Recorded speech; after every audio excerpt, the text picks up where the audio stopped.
June 26, 1943. Mid-morning above France. The sky over Normandy burns white with sunlight and flak smoke.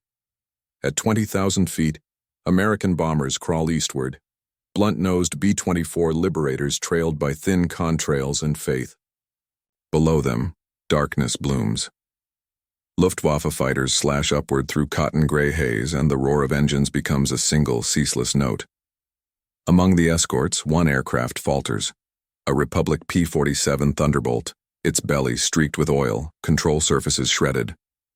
Lieutenant Robert S. Johnson grips the stick so tight his gloves tear. Hydraulics fail. The canopy will not open. He can neither fight nor escape. Shrapnel sings against metal. Flames lick the cowling. Then instinct, he shoves the nose down. The silver-bodied jug dives into sunlight like a falling monument. Needles spin. Speed claws past reason. Every manual swore that below 500 miles an hour, wings would rip free, rivets would shear, air itself would turn to stone. But they do not. The descent smooths, steadying instead of breaking. The heaviest fighter in the U.S. inventory refuses to die. What began as a fall into death became a discovery that rewrote the air war. By the spring of 1943, the air above, Western Europe had become a killing field ruled by math and attrition. Each morning, engines thundered across English farmland as the 8th Air Force launched its daylight bombing campaign, an enterprise of faith meant to strike the industrial heart of Nazi Germany. Hundreds of B-17 flying fortresses and B-24 Liberators lumbered into the gray, their undersides still wet with morning mist. They carried bombs for factories at Lille, Rouen, and the Ruhr. They also carried a fatal disadvantage.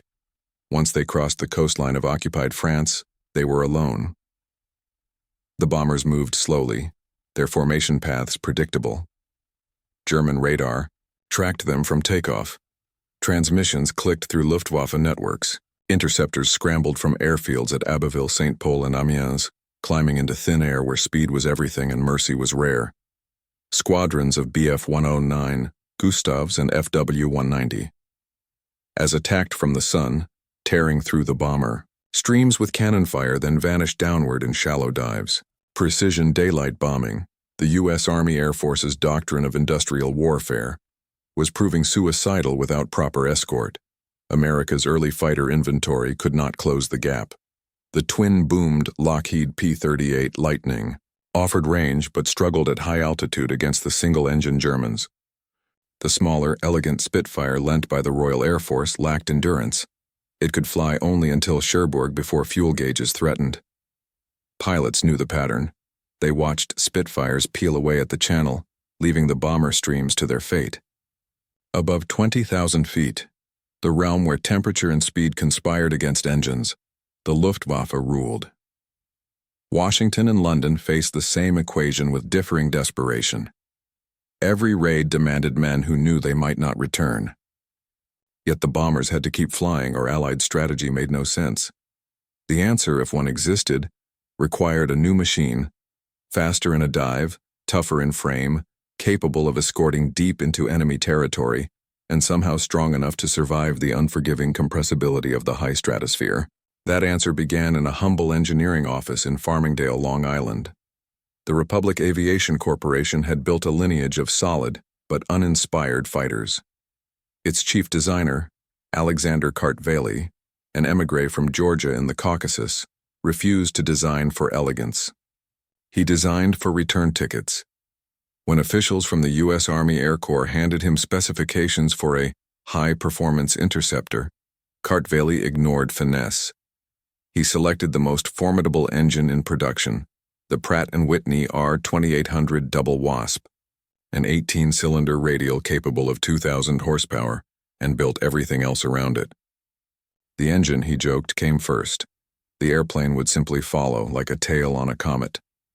The result looked monstrous. Early test pilots laughed when they saw the prototype. It sat half a meter taller than most fighters, its fuselage barrel thick, its landing gear the size of timber posts. Traditionalists said it resembled a milk jug.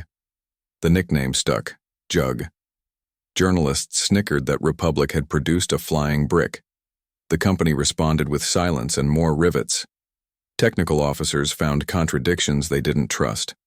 The prototype wasn't fast to climb, yet on the top end it could reach extraordinary speeds in a dive.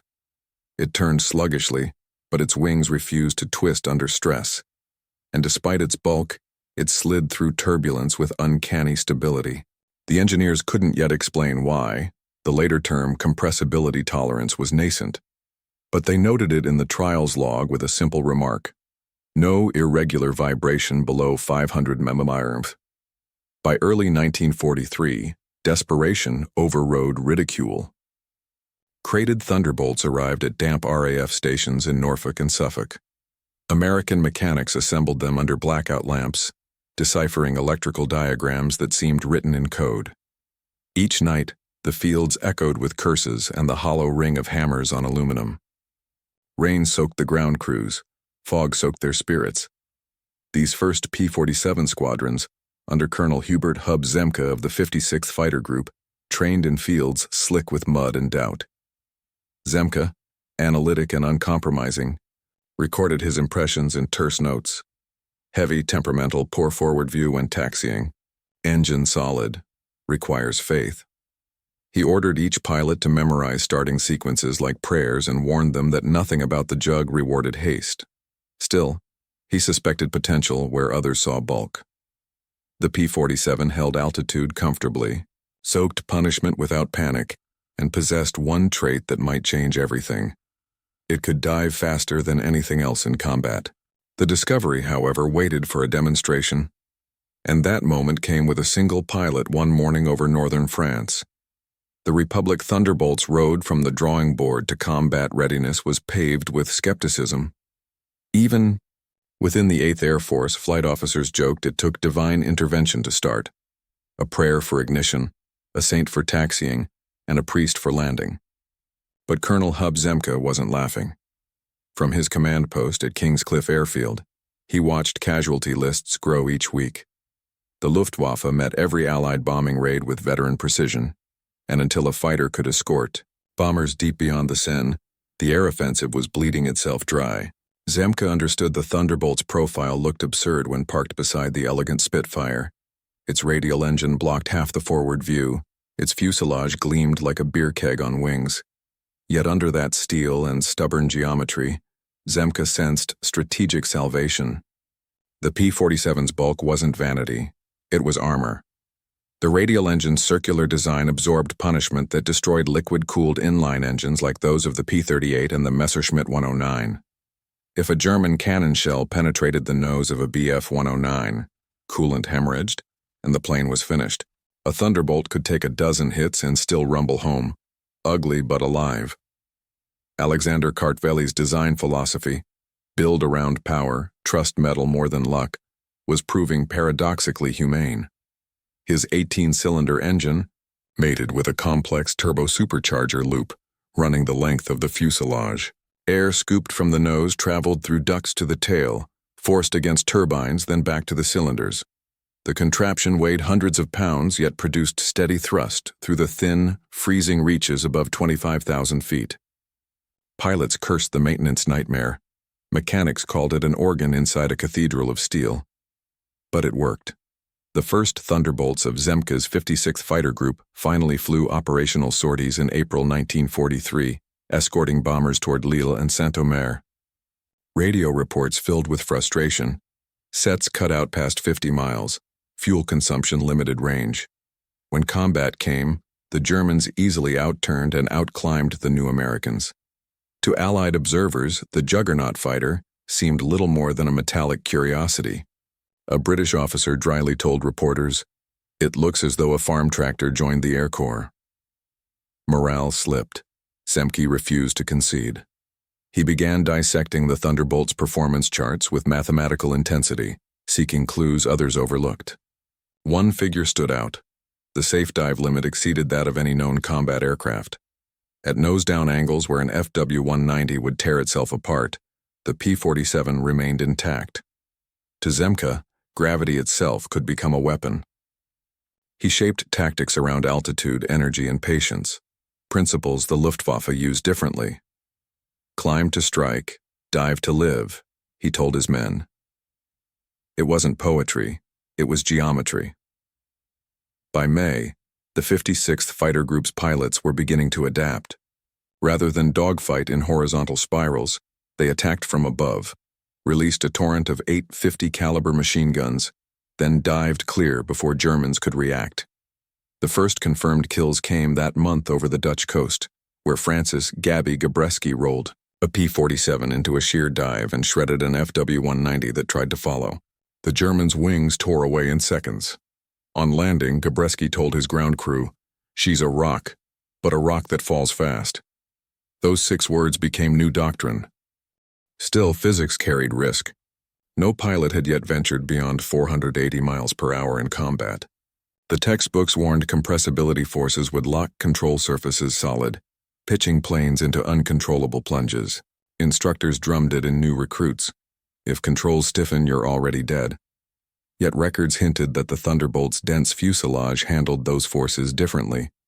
Without knowing it, Kartveli had crafted an aerodynamic anomaly, a body that rode the invisible waves of high-speed air instead of braking on them. On the ground, meanwhile, the factories kept spitting out more of these metallic enigmas. Republic Aviation's Long Island plant glowed at night as molten aluminum poured into wing molds. Across America, women in overalls riveted panels, stamped serial numbers, wrote chalked notes of luck along cockpit frames, parts shipped by train to ports, then convoyed across U-boat-infested Atlantic routes. Each crate delivered to England carried not just machinery, but an untested theory that weight might one day be a form of protection instead of risk. By June, Allied intelligence noticed a curious shift in German reports. Pilots increasingly broke off pursuit when Thunderbolts entered steep dives. What began as rumor spread through every ready room in East Anglia. Pilots joked about diving into another dimension. One man was about to prove how real that dimension could be, because on a mid-morning sortie over Rouen, France, Lieutenant Robert S. Johnson, the quiet Oklahoman who never sought attention, was about to fall faster than fear itself. The P-47 was more than machinery. It was a personality every pilot had to learn. Training at Halesworth and Boxted turned boys into aerial mechanics of instinct. They memorized emergency drills that read like novellas. Fuel mixture set rich, supercharger automatic, prop to 2,700 RPM, each movement rehearsed until muscle remembered what fear might forget. But beyond levers and numbers, there was psychology. Fighter pilots lived with the quiet dread of visibility, flak blackening the horizon, silver bombers crawling ahead, enemies invisible until tracer fire appeared. In the mess rooms of East Anglia, coffee cups rattled against wooden tables as briefing officers recited altitudes, formation codes, and fuel calculations.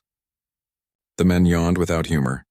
Every mission felt like repetition leading to roulette. Lieutenant Robert S. Johnson embodied the average rather than the flamboyant. He lacked the bravado of ace culture. He trusted procedure more than luck. In his logbook margin, he had scrawled one phrase: "Don't chase, survive." It wasn't poetry.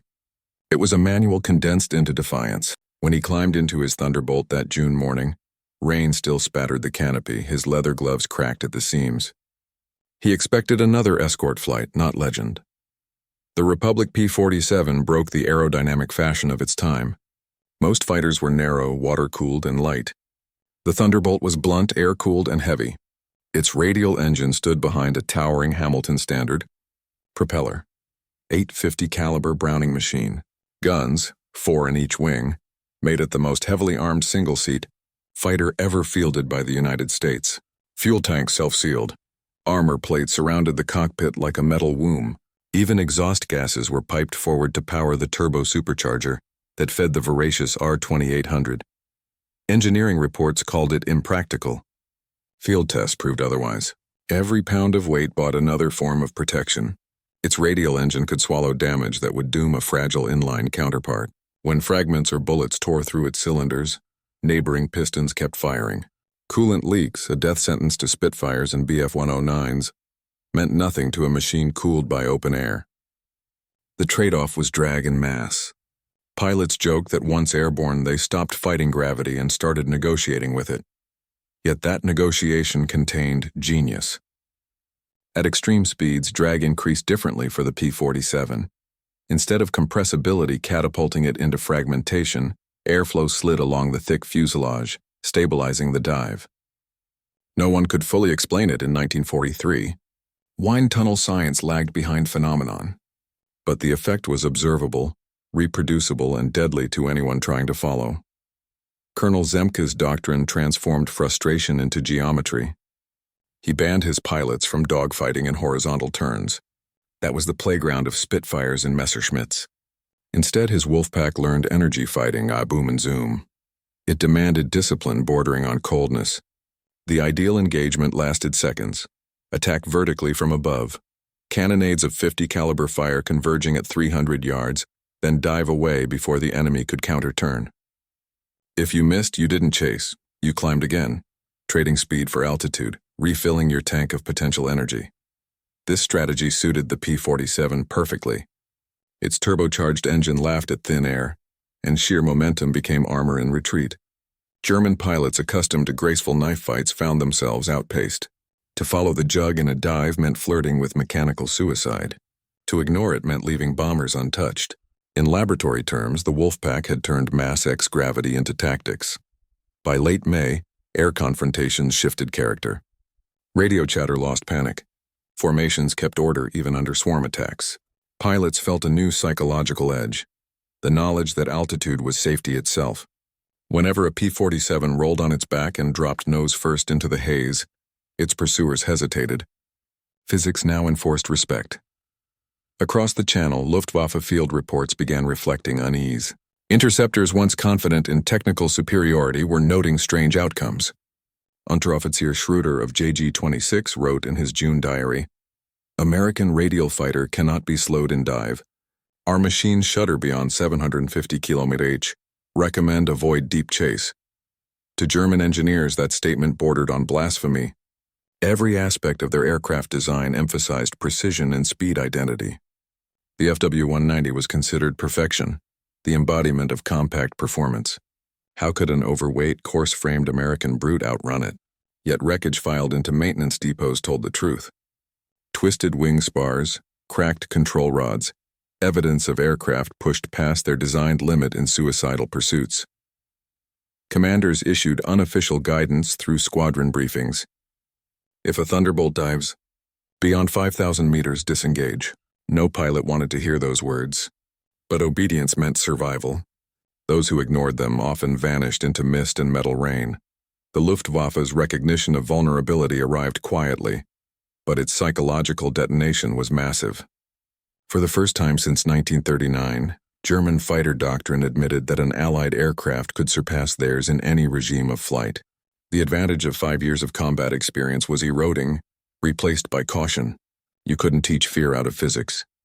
That realization, spreading through both sides, set the stage for the moment when numbers, nerves, and Newtonian law would all converge into one desperate experiment, unplanned, unescapable, and immortalized in American air records. Courage inside a P-47 was a quieter thing than the public imagined. It wasn't the cinematic charge into danger. It was the calm repetition of procedure when instincts screamed otherwise. Pilots learned to trust their machines as partners, not tools. Each flight was a conversation, mechanical strain answering human fear. When flak struck and instruments blinked, the unspoken pact held: keep steady, don't yank. Don't pray for miracles so much as execute the checklist. For lieutenants like Robert Johnson, courage meant endurance. The Jug's cockpit was cramped, oil-scented, deafening, and often freezing. Under layers of wiring, oxygen hoses, and armor plate, pilots felt detached from the romance of aviation. Yet that separateness became strength. You couldn't sentimentalize danger when a 2-ton radial engine roared inches from your boots. Honest fear, disciplined action. That formula defined survival in 1943 skies. Meanwhile, thousands of civilians at home demonstrated a parallel bravery. They riveted blindfolded tests, hammered ribs into fuselage skins, and endured labor hours that blurred day into week. They may never have seen a battlefield, but their fingerprints were on every bullet dent that did not kill a pilot. Courage multiplied through assembly lines. By mid-1943, America's factories had become arsenals wider than empires. Republic Aviation's Farmingdale plant expanded by the month. Photographs showed a horizon of hangars lit with sodium glare. Women, Rosies in newsprint language, ran pneumatic riveters, read blueprints once reserved for engineers, and etched personal signatures on aluminum ribs. Each line worker knew these marks would vanish beneath primer paint, but those gestures made the war tangible. The Thunderbolt bore the swagger of its birthplace, large, loud, pragmatic. In contrast to the Luftwaffe's handcrafted machines, each P-47 was an industrial clone, components interchangeable, repairs as easy as swapping modules. That uniformity transformed maintenance from art into rhythm, bolt, torque, test, record. Aircraft cycling through combat could be stripped and rebuilt in days. The enemy was perfectionist. The Allies were relentless. When Reich engineers debated wing thickness, American furnaces had already cast another 100 replacements. This pattern of abundance generated tactical confidence. Pilots knew that losses could be absorbed, that ground crews existed not to lament but to restore. Industrialization served morale as much as mathematics. Every crate marked Farmingdale Plant, Long Island, testified that distance no longer meant separation.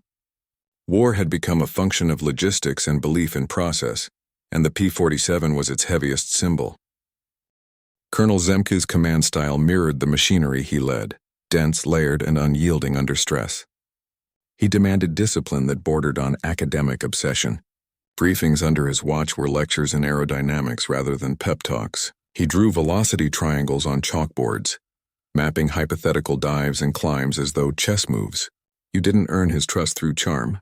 You earned it by showing you understood math could save lives. Yet behind the geometric logic existed rare humility. He listened to his pilots' reports line by line, searching for anomalies. Each radio cutoff, engine flutter, or altitude tremor became data.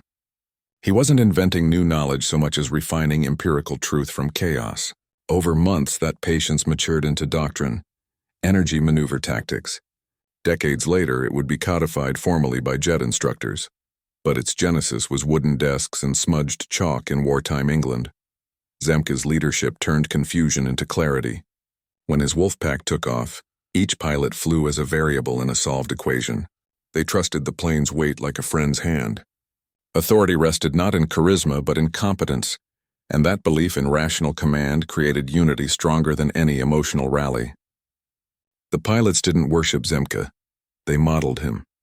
For 4 years, the Luftwaffe had lived on certainties: superior training, superior aircraft, superior doctrine. But by summer 1943, hope had narrowed to altitude. American bombers kept coming. Worse, their escorts no longer disintegrated under stress.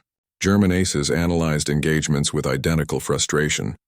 Thunderbolts they hit, watched spin away smoking, only to hear later they had landed safely in England. Superiority built on precision was giving way to survivability built on brute persistence. That shift aided confidence. When haste met doubt, discipline eroded. Some pilots overdove their FW-190s despite warnings, trying to finish an enemy they could not outclimb. They paid with broken wings.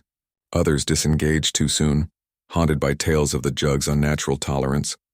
The Luftwaffe's tactical language began adopting negatives: avoid, withdraw, disengage, words late-war Germany had never used in crossings of English Channel skies. Aerial supremacy was still theirs on paper, but spirit eroded faster than aluminum. The convergence of courage, industry, leadership, and enemy doubt set a perfect stage for revelation.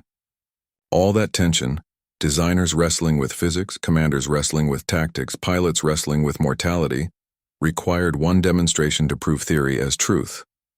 And that truth came roaring toward the Channel walls of cloud on June 26, 1943, encased in oil, smoke, and defiance, France. June 26, 1943. Morning all brilliance and violence. At 20,000 feet, light behaved like shrapnel, sharp, invasive, stripping shape from distance. 40 B-24s of the 44th and 93rd bomb groups lumbered toward near-invisible targets beyond Rouen rail yards, carrying the industrial heartbeat of a continent inside their bellies. Trailing them, Colonel Hub Zemke's 56th Fighter Group formed a loose umbrella of P-47 Thunderbolts against the blur of the sun. Lieutenant Robert S. Johnson occupied the tail-end slot of Zemke's wing. He had flown 40-plus sorties without drama. Today's assignment, escort and disengage, felt routine. Below, patchwork farmland glimmered between smoke veils. Above, contrails webbed white scars across the sky. Then the radio seized in static, voices dissolving into bursts of panic. Bandits! 9 o'clock high! The first explosions were invisible. Only the buffeting told the story. A flak shell burst close, rocking Johnson's jug sideways, peppering the fuselage with fragments. Almost immediately, black specks materialized out of haze. Few 190s. The Luftwaffe's sharp-winged predators famed for their roll rate and armament. Two dove directly through the bomber stream, cannons spitting white-hot flashes. Liberators flamed. Parachutes unfurled. The escorts dived instinctively into chaos. Johnson rolled right to intercept but never saw the attacker on his 7 o'clock. A strip of light, a heartbeat, then impact. 20-millimeter rounds smashed through his left wing root. Hydraulic pressure died. Black oil geysered across the windscreen. Visibility vanished. Instruments spun. The canopy rattled as a secondary burst struck near the tail, sending hot metal shards into his shoulder. He tried to radio but found only silence. The canopy lever jammed halfway. No escape. Fire seeped from the cowl. The altimeter reeled downward in dizzy spirals. Training said bail out, but how? He yanked the handle again, wedged tight. A final burst perforated the fuselage like punctuation marks of fate. Then resolve replaced panic. If he couldn't open the hood, he would dive and try to find open water. He pressed the stick forward hard enough to feel frame and muscle protest in unison. The Thunderbolt responded with vengeance, nose dropping into what textbooks called death. Below 15,000 feet, physics seemed to curl. Wind shrieked so loudly it erased thought. The jug's skin trembled, rivets groaning. Past 500 met, most airframes disintegrated. The control stick froze solid. Yet instead of chaos, Johnson experienced eerie precision. The vibration smoothed out. The plane steadied like a stone, skipping perfectly across invisible resistance. Inside, the world narrowed to tunnel vision, the altimeter a blur. His pulse synced to the howl outside. Behind him, German fighters attempted pursuit until their own controls stiffened. Wings quivering under compressibility they couldn't master. One observer later described their formations peeling away, as if hitting invisible glass. Johnson's jug continued plunging, a silver anvil punching through clouds. Every rule of aerodynamics betrayed expectation. The heavier the dive, the calmer the trajectory became. No engineer had designed for this. They had only guessed it was possible. At 6,000 feet, he attempted to pull out. There was no leverage. The stick felt locked in cement. He braced elbows, writhing, using the G-forces themselves as counterweight. The Thunderbolt resisted, then slowly began to answer. The horizon crawled upward through the oil-smeared windshield. Blood rushed to his legs. Darkness crowded the edges of vision. Still he held, breath crushed under acceleration. Wings groaned but held. At 4,000 feet, the dive flattened into flight. Air slammed beneath the broad wings, cushioning deceleration. Johnson exhaled for the first time in 30 seconds that felt eternal. Silence followed, broken only by the tortured beat of the R-2800 engine sputtering through oil fire, yet alive. He glanced behind, no pursuers visible, only faint smoke smudges above. He had outrun death by misunderstanding it. He leveled along the channel's silver horizon, each gauge half dead, his arms trembling. The miraculous calm lasted minutes. Then a new shape appeared behind him, a lone FW-190. The German had tracked him down, perhaps incredulous, perhaps determined to finish what physics could not. Cannon shells thudded along the fuselage, shredding rudder fabric, piercing propeller blades. Johnson hunched behind armor plating, expecting explosion. The jug staggered but didn't surrender. Oil poured, visibility nil, engine maintaining an uneven growl that refused silence. Another burst cracked the canopy but missed flesh. Johnson prepared for the impact that would end him, but it never came. Instead, the firing stopped. Through the cracks and film of soot, he glimpsed the enemy plane sliding parallel at fingertip distance. Two pilots' eyes meeting between ruin and disbelief. Witnesses later said the German raised a hand in salute, then rolled away into cloud. Perhaps mercy, perhaps astonishment. A salute to mechanical and human survival beyond comprehension.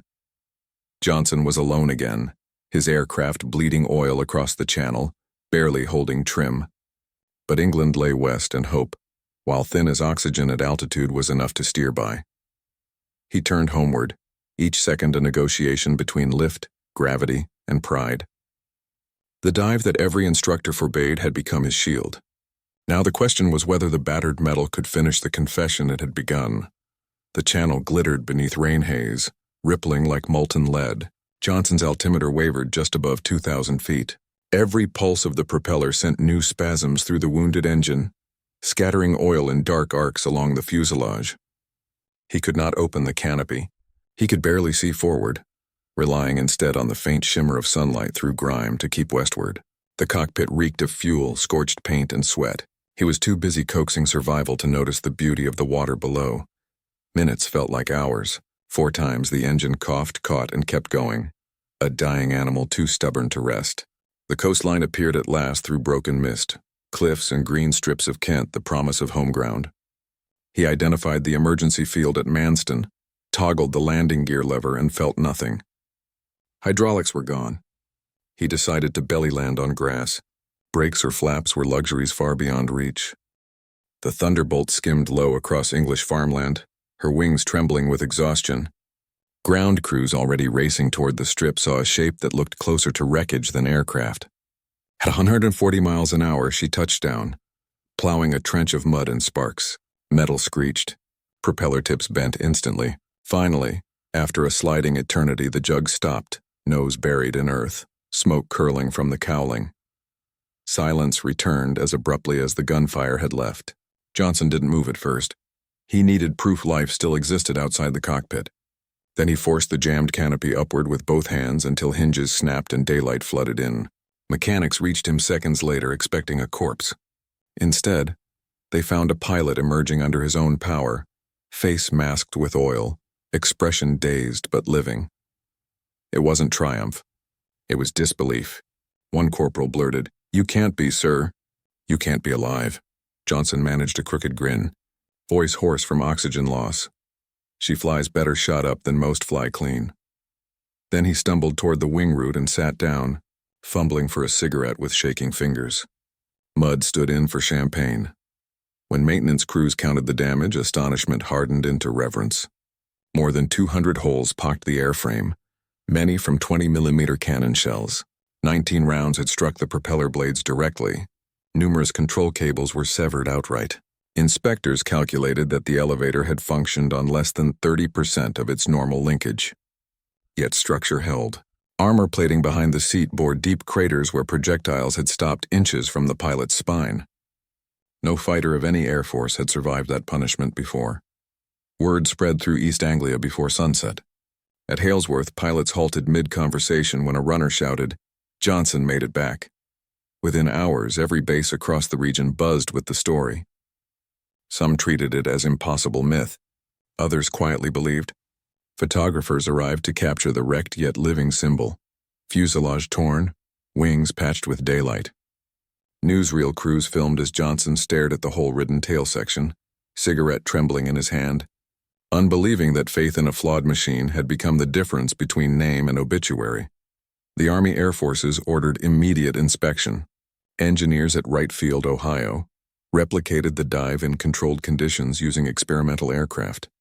Instrumentation confirmed what Johnson's instinct had proven. At speeds past 500 nm, airflow over the P-47's wing root created a stabilizing cushion instead of a destructive shear. The plane's bulk distributed stress across its entire frame. Its turbo supercharger ducts acted as reinforcement beams. What theorists labeled compressibility had limits, but the Thunderbolt's design happened to live just beneath catastrophic threshold. Gravity had become a tool, not a death sentence. Colonel Zemke received the results and drafted a new tactical order that changed Allied vocabulary. Dive to live. Climb to kill.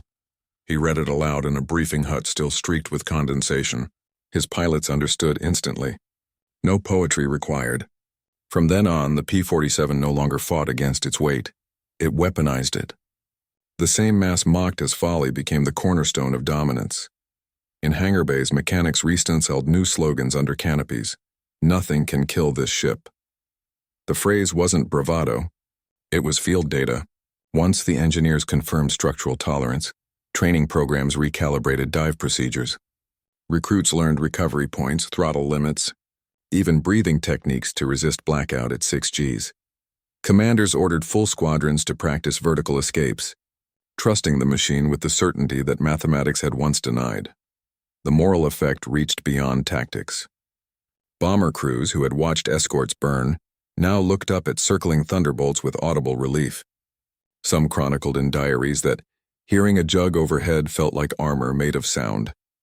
To the Luftwaffe, the shock arrived equally fast. Reports from summer raids noted mass disengagements whenever P-47s entered steep descent. German command eventually circulated a terse message. Enemy radial fighters exceed safe dive speed. Avoid pursuit, avoidance, an engineer's synonym for fear. For Johnson, official recognition followed only weeks later. The Distinguished Service Cross citation described his extraordinary heroism and clarity of spirit. He accepted it quietly, knowing that the greater reward waited outside the tent, a repaired aircraft ready for mission number 42, bearing all the same scars and a new superstition. He flew it again. Every hole patched, none forgotten. When reporters asked what saved him, he pointed not to heaven but to hardware. She was built by people who didn't know when to quit. The sentence captured both man and machine. In that moment between dive and landing, courage and engineering had fused so tightly that the line between them blurred completely. The falling had ended. The revelation had only begun. By the first week of July 1943, Robert S. Johnson's dive had become more than a survivor's tale. It was a data point the U.S. Army Air Forces could measure and multiply. Within days, photographs of his battered Thunderbolt hung on briefing room walls from Halesworth to Horsham St. Faith. Mechanics crowded around developed prints, tracing holes with grease-stained fingers. Officers circled the damage in chalk and wrote 3 words beneath. Proof by gravity. At Wright Field, engineers pored over teletyped accounts of the flight. They recognized what had seemed myth as a fluke of material design, an accidental harmony between power, shape, and mass. Tests confirmed the P-47 could sustain compressibility forces at speeds above 0.74 Mach without structural failure, far beyond Allied expectations. The unintentional genius lay in the ruggedness Kartveli had stubbornly refused to concede. His overweight airplane had become the first combat aircraft to survive true high-speed aerodynamic. Compression. Reports forwarded to 8th. Air Force Headquarters in London rewrote tactical assumptions overnight. The heavy fighter, once mocked as a milk jug with wings, was no longer a liability. It was the shield the bombers needed. Detailed memoranda ordered Thunderbolt units to practice controlled dives exceeding 450 mph to train pilots on recovery techniques. Zemke's Wolfpack became the proving ground. They rehearsed new maneuvers over the North Sea, plotting braking altitudes with stopwatches and pencil marks on canopy frames. Errors were costly, but within weeks precision replaced fear. For the Germans, the effect was felt immediately. Pilots of JG-26 and JG-2 reported that pursuing P-47s in vertical dives led to instrument blackout and catastrophic failures. Discipline eroded when orders clashed with self-preservation. Radar operators tracking engagements noted empty screens where once German blips had swarmed. Luftwaffe wings were aborting mid-combat rather than risk high-speed descent. Interrogations of captured pilots later recorded grudging admiration. One described the Thunderbolt as the falling fortress, too fast to fight, too strong to die. At Republic Aviation's Farmingdale plant, Kartveli read transatlantic dispatches with shy satisfaction. His design, derided as overbuilt American excess, had validated his belief that quantity of metal could become quality of survival.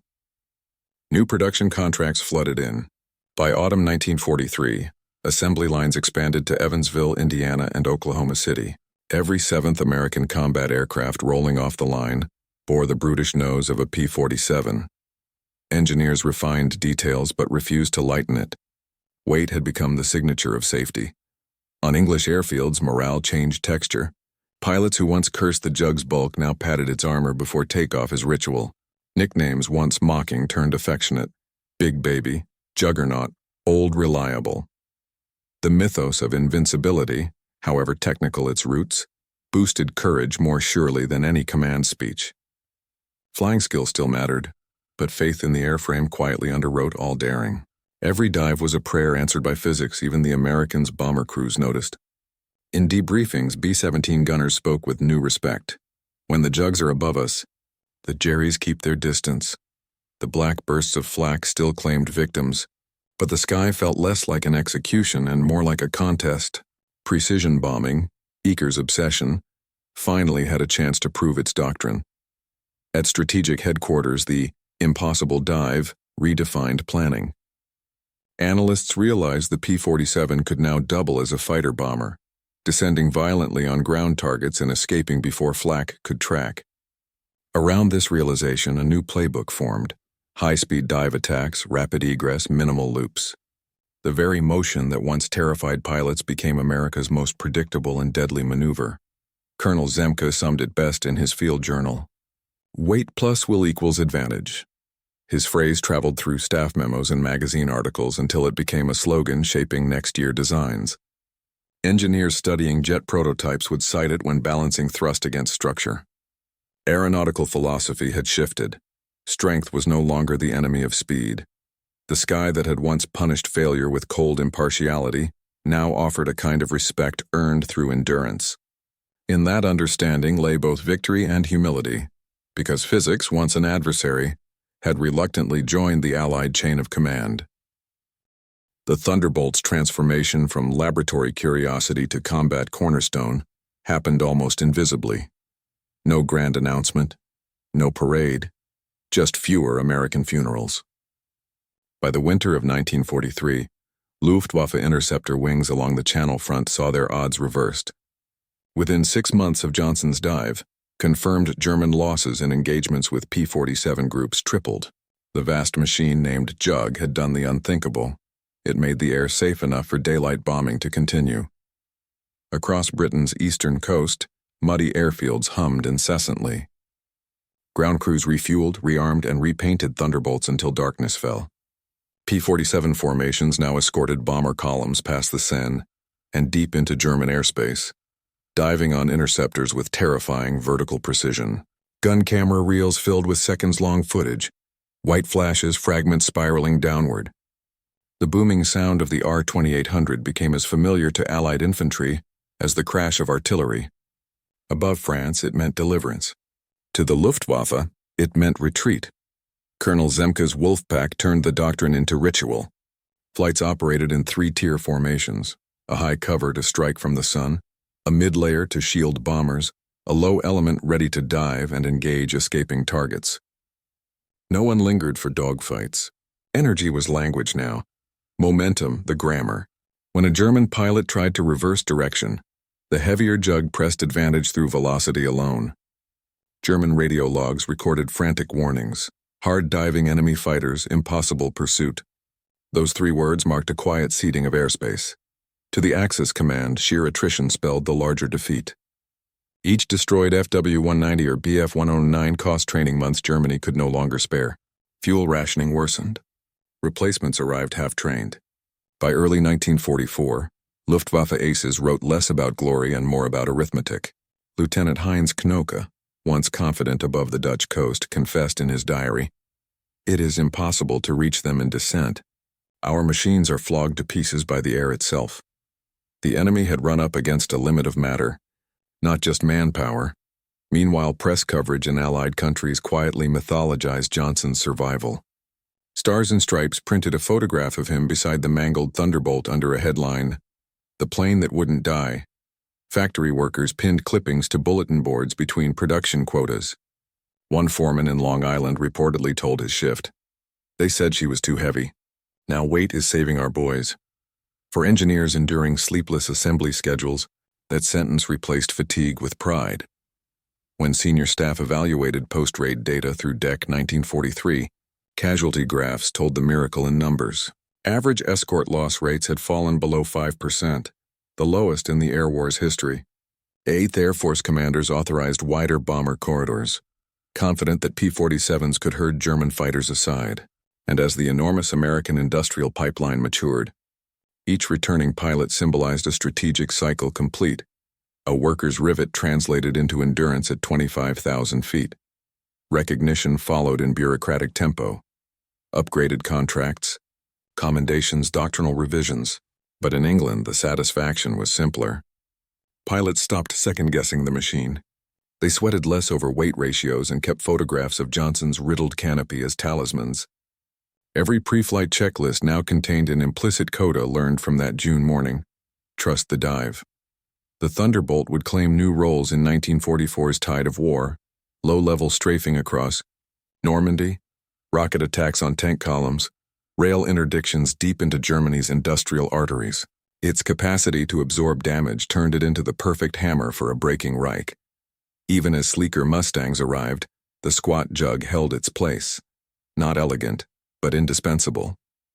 By April 1945, over 15,000 Thunderbolts had been built, and the Luftwaffe's will to contest the western sky was functionally gone. Newsreel voices of that final spring sounded less jubilant than grateful. They spoke of a machine that turned falling into flight, of American weight-driving Nazi wings from the heavens. For once, propaganda and physics agreed.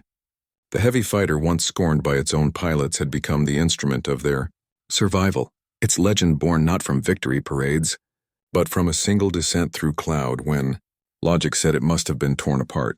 By war's end, historians would mark that dive as one of aviation's quiet revolutions, the moment air combat crossed from art into engineering science. And the young Oklahoman whose calm defiance began it all still flew whenever ordered, never boastful, always slightly incredulous that the world now measured courage in miles per hour. The uneasy partnership between man and machine had achieved equilibrium, and from that balance, a new era of aerial warfare emerged. The war ended with silence, the kind of silence that feels earned. Engines cooled on muddy French fields, oil dripped into puddles, and men who had lived for noise found themselves uneasy without it. Among those parked relics stood the Republic P-47 Thunderbolt, streaked with soot and streaked with memory. Most would be scrapped within a year, melted into the future they had helped create. A few survived, standing mute witnesses to the morning gravity learned to behave.